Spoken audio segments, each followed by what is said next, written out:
可能是由于我对毒液的所有印象都来源于影视作品，所以我的脑海里，他身体应该是那种黑乎乎、黏哒哒的感觉。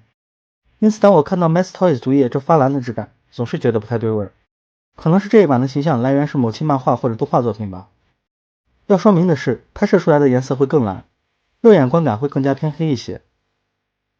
MT 毒液在身体蓝色的漆面上还上了一层光油，做出了湿漉漉的质感。整体的发色我怎么看怎么像蓝黑墨水，也得益于这层光油，让玩具上手的感觉很润，摸起来挺舒服的。不过漆面的表现就较差了，各种小瑕疵还是避免不了的。考虑到它的售价，我个人倒是觉得能够接受。默认的这颗普通头对毒液脸部造型和神态的把握还是在线的，牙齿虽然颗颗分明，但精度表现一般。不过毒液的精髓自然还是张嘴吐舌头的头了，口腔和舌头同样有上光油，舌头是软胶件，可以根据喜好加热后留为定型。牙齿部分同样锐度不是很高，会有点糊糊的感觉。还附带了2颗替换头雕，一个是连同脖子关节一起的露脸头，风格上跟他家之前的张帕克保持一致，脖子处的过渡处理略显简单。另一个是只露出1/3脸部的头雕，这个的过渡处做出了毒液共生的状态。2颗头雕整体表现还行，就是头发前端单独的迷之分件略微影响观感。这次毒液的素体，大家一看就明白怎么回事，经典海洋堂素体。高度放大到了19厘米左右，跟张帕克对比看看效果。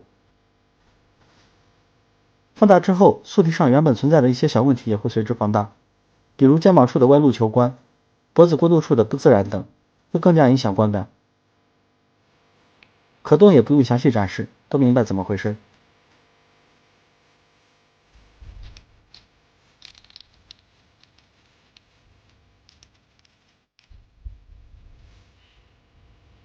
值得一提的是，虽然整体关节调教比较不错，把玩起来还算舒坦，但是脚腕双向关节的支撑力度明显不够，加上毒液重心在上半身，脚部又是一个小脚丫，导致玩具的站立性是比较差的。替换件给了一对大一点的爪形脚，换上去之后站立问题会有所改善。配件附带了一堆造型件，可以根据喜好自由组合安装。有2个特效件是6棱柱装，安插在背后孔洞时要注意调整好方向再安装，如果安装进去后再旋转，时间长必然会导致松垮，这点要注意一下。由于关节的调教并不算很紧，因此安装上夸张的造型件后，胳膊自然就会不举，比较影响把玩体验。手型除了默认的放松手，还有握拳、爪型、开掌3对替换手。